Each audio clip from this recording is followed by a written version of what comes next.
Hei! Salutare tuturor! Sunt Claudia Niță și bine ați venit sau ați revenit pe canalul meu de YouTube. Astăzi, după destul de mult timp, am folosit pentru tutorial paleta de la Mario. Mario este unul dintre make-up artiștii mei preferați pentru că mi se pare că atât de bine știe să facă machiajul tenului încât efectiv mă dă pe spate, nu știu. Îmi place extraordinar de mult tehnica lui și cum aplică fondul de ten astfel încât nu se vede efectiv. Nu am fost încă la niciun seminar de-al lui, dar îmi doresc din suflet să merg și sunt sigură că am să reușesc să merg odată și odată. Modelul meu de astăzi se numește Tiana. După cum ați văzut, am demachiat-o foarte bine. După ce am demachiat-o, îi aplic baza siliconată de la Maybelline. Insist un pic mai mult la baza nărilor și pe frunte, pentru că pe frunte, având un picuț mai multe coșuri, aș fi vrut să îi le neutralizez, să spun așa, și să le fac să nu se mai simtă atât de tare la mână, ca atunci când aplic fondul de ten să fie mai soft.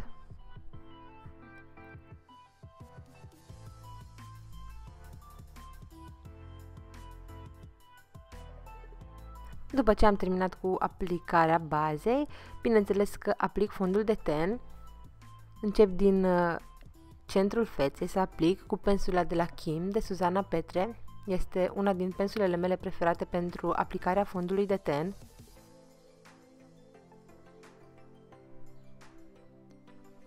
Ați văzut că acolo pe coșuri am aplicat-o prin mișcări de tapotare mai mult decât de ștergere. Mie îmi place să aplic fondul de ten cu pensula într-un strat un picuț mai mult, să zic așa, iar apoi tot surplusul să îl iau cu acest Beauty Blender și, bineînțeles, acel surplus să îl distribui pe restul feței.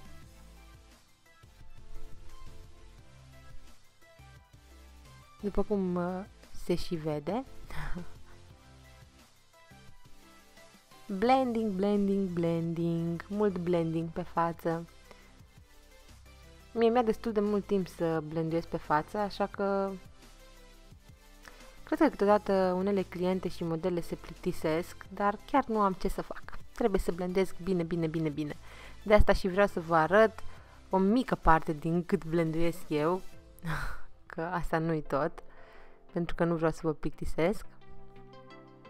După ce am aplicat fondul de ten, aplic, bineînțeles, concealerul meu preferat de la MAC, Pro Longwear, în nuanța NW15.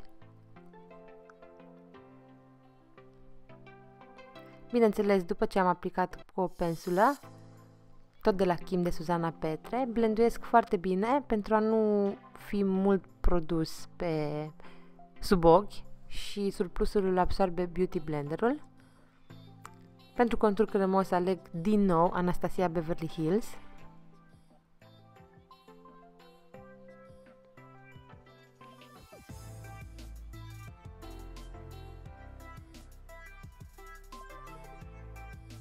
Și încep să îi conturez fața. Fixez totul cu pudra de la Laura Mercier. Această pudră nu are culoare, așa că să nu vă fie frică să o folosiți. Eu o folosesc într-o cantitate un pic mai mare. Așa îmi place mie și mi se pare că uniformizează foarte, foarte mișto zona de sub ochi.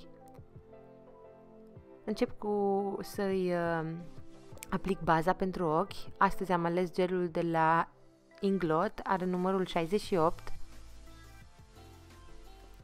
Îmi plac mult gelurile de la Inglot pentru că sunt foarte ușor de lucrat cu ele, se întind foarte bine, dar la fel ca și oricare alt gel trebuie să te miști destul de repede pentru că se usucă și nu-l mai poți blendui la fel de bine. Pe toată pleoapa mobilă îi aplic tot un gel de la Inglot pentru că vreau să fie machiajul puțin mai intens. Yay! Folosim paleta magică! Fixez toată pleoapa mobilă cu această culoare de verde, așa ca și bluza ei.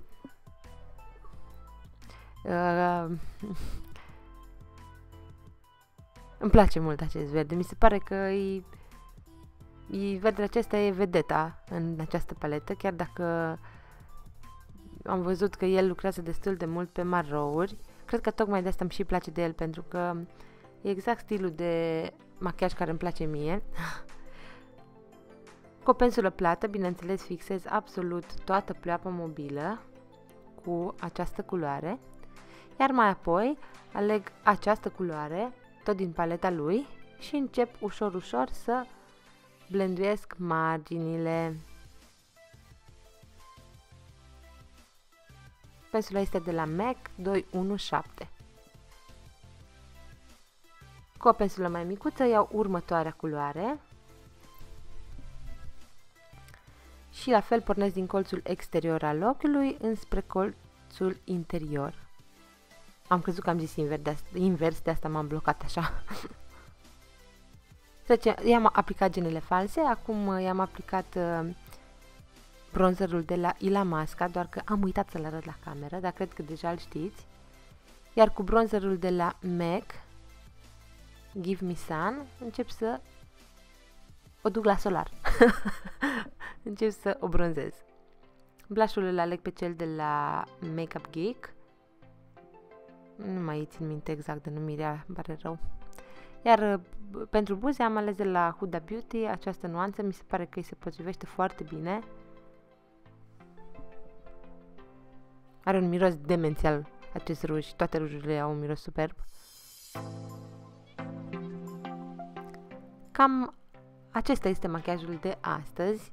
Eu vă mulțumesc foarte mult pentru că v-ați uitat. Dacă ți-a plăcut, nu uita să-mi dai un like, un share și dacă nu ești abonat încă canalului meu, poți să o faci acum pentru a fi la curent cu ultimele videouri pe care eu le postez.